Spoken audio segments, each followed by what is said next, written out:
Compañeras diputadas y diputados, el paquete presupuestal que nos presenta el Poder Ejecutivo parte de dos principios que al Grupo Parlamentario de Movimiento Ciudadano nos parecen cuestionables. Por un lado, en materia de ingresos, se parte de expectativas que consideramos exageradas porque no tienen visos de cumplirse a cabalidad. Y por otro lado, en materia de egresos, se parte de un falso discurso de austeridad y de apretarse el cinturón, cuando vemos una serie de asimetrías que no coinciden con esta intención. Observamos claramente una política fiscal restrictiva con un 18.7% del aumento real en los impuestos y con una disminución real del 1.9% en el gasto público. No obstante, como bien se sabe, este tipo de política fiscal restrictiva tiene riesgos naturales, como es la disminución en la renta disponible y la disminución en el consumo general, lo que también significa menos inversión, menos producción y menos generación de empleo, afectando en especial a aquellas familias que de por sí están sumidas en la pobreza o en la vulnerabilidad financiera.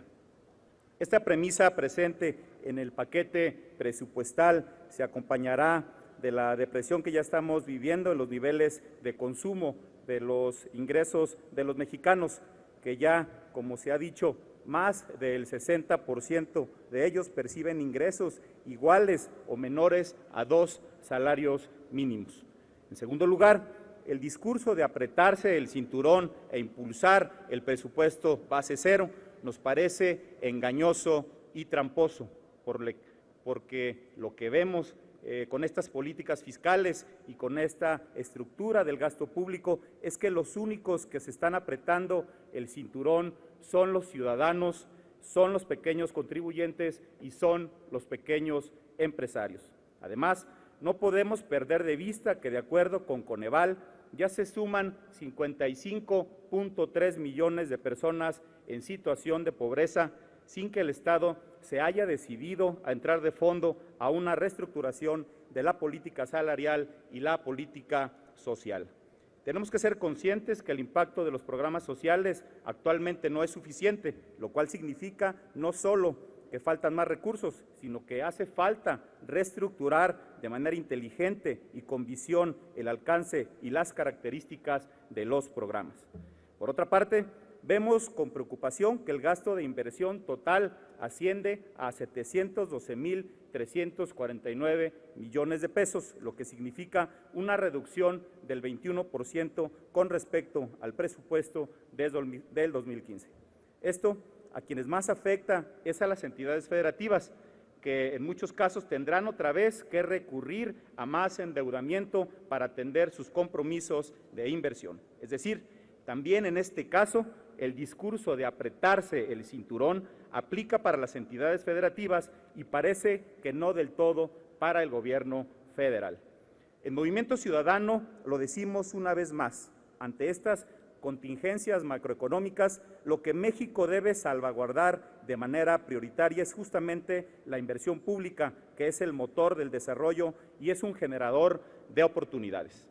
Por ello pedimos que se reconsidere realizar estos ajustes y recortes en el rubro de la inversión pública.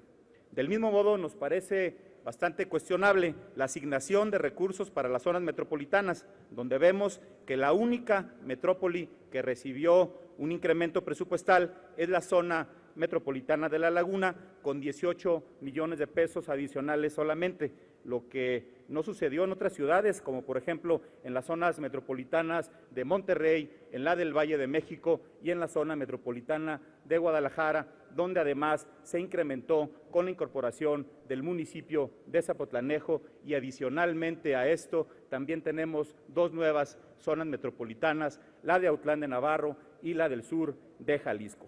Asimismo, tenemos en este rubro que considerar una realidad que existe ya en todas las metrópolis de nuestro país. En la bancada de los ciudadanos entendemos las limitaciones financieras a las que nos enfrentamos el día de hoy como país y por ello, además de estos cuestionamientos que le hacemos, señor secretario, queremos plantear algunas ideas y algunas propuestas para incentivar al contribuyente pasivo de escasos recursos para que cumpla con sus obligaciones fiscales, en lugar de aplicar sanciones a ellos, impulsar la recaudación de personas físicas y morales, por supuesto que tienen mucho más ingresos, y sobre todo aprovechar el uso de la metodología base cero para crear un piso mínimo de recursos que garantice derechos sociales para los mexicanos y acceso a los servicios de salud y educación para que estos se puedan incrementar año con año.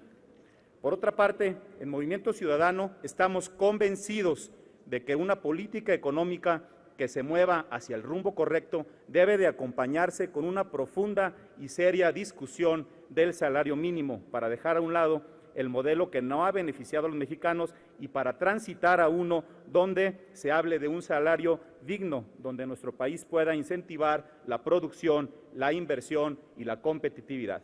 En Movimiento Ciudadano seguiremos insistiendo en que la política presupuestal debe perseguir propósitos muy claros para enfrentar la desigualdad y la pobreza, y el único camino es destinando más recursos a la inversión y presupuestando con equidad y con justicia social. En este sentido, creemos que el paquete presupuestal aún queda a deber y creemos que se tiene que hacer un profundo análisis al interior de esta Cámara para atender las exigencias y las preocupaciones que hoy tienen todos los mexicanos. Muchas gracias por su atención, señor secretario. Gracias, señor presidente. Es cuanto. Gracias, diputado Zamora. Tiene ahora la palabra hasta por 5 minutos para dar respuesta el secretario Videgaray.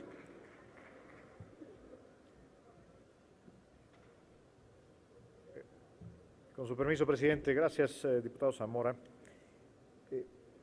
Comenta usted sobre los supuestos en los que está basado el paquete económico.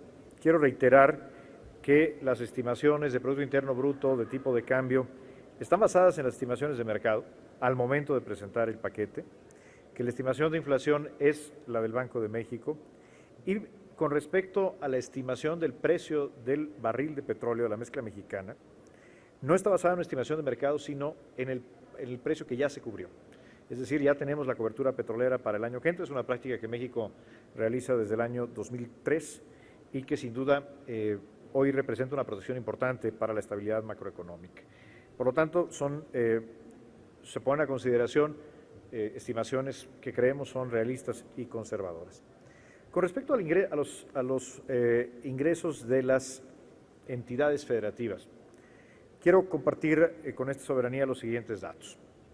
Las participaciones federales a los estados, es decir, el ramo 28, se propone para 2016, derivado de la aplicación de las fórmulas y de los pronósticos de ingresos, un crecimiento. No hay una disminución en los fondos de participaciones para los estados. Al contrario, tienen un crecimiento del 8.5%. Y el ramo 33, es decir, las aportaciones, están creciendo en 1.1%. Es decir, la mezcla de ingresos que se tendrá el año que entra, menos dependencia de los ingresos petroleros, más ingresos tributarios, claramente beneficia más a los estados y a los municipios que al gobierno federal. Entonces, esto es importante porque debe ser un mensaje de tranquilidad para las entidades federativas, el que las participaciones estarán ahí. Si vemos, de hecho, el desempeño en este año, el desempeño entre enero y septiembre, las participaciones con respecto a lo programado han crecido 5.1%. Es decir, vamos 23,000 millones de pesos arriba en entrega de participaciones federales a lo que se autorizó en la Ley de Ingresos. Esto es por supuesto, para todos los estados y para el Distrito Federal. Entonces, creo que podemos estar tranquilos en ese sentido. No hay una afectación en los ingresos para las entidades federativas, por el contrario, se propone un crecimiento de los ingresos para las entidades federativas. Con respecto al Fondo Metropolitano, a diferencia de otros rubros del ramo 23, en los cuales el Ejecutivo no propone su continuidad, será una decisión de la Cámara de Diputados si se les da continuidad o no. Este no es el caso del Fondo Metropolitano. El Ejecutivo sí propone, como parte del proyecto de presupuesto de egresos, darle continuidad a este programa que ha permitido que se realicen obras en zonas conurbadas donde no podrían haberse realizado probablemente sin estos recursos. Es un fondo que empezó para el Valle de México y que hoy se ha extendido, como usted bien señala, cada año se han venido agregando nuevas zonas metropolitanas. El Ejecutivo propone mantener prácticamente en términos reales el presupuesto que se asignó para este año, con 10.400 millones de pesos, y estoy seguro que tanto la Comisión de Desarrollo Metropolitano como la Comisión de Presupuesto habrán de revisar, como lo han hecho cada año en anteriores legislaturas, las asignaciones definitivas. Lo mismo aplica para el Fondo de Capitalidad, que es un fondo para la Ciudad de México, distinto al Fondo Metropolitano, el cual hemos apoyado con entusiasmo desde su creación en el presupuesto 2014 y para el cual se propone una asignación de 2.500 millones de pesos. La asignación final habrá de definirla, por supuesto, la Cámara de Diputados. Y en materia de inversión, quiero hacer un comentario. Ya no quiero repetir lo que hemos dicho de cómo se seleccionaron los proyectos de inversión, pero sí quiero destacar que lo importante no solamente es cuánta inversión se realiza con recursos presupuestales, sino cuánta inversión en obra pública, en infraestructura, se detona en un año concreto.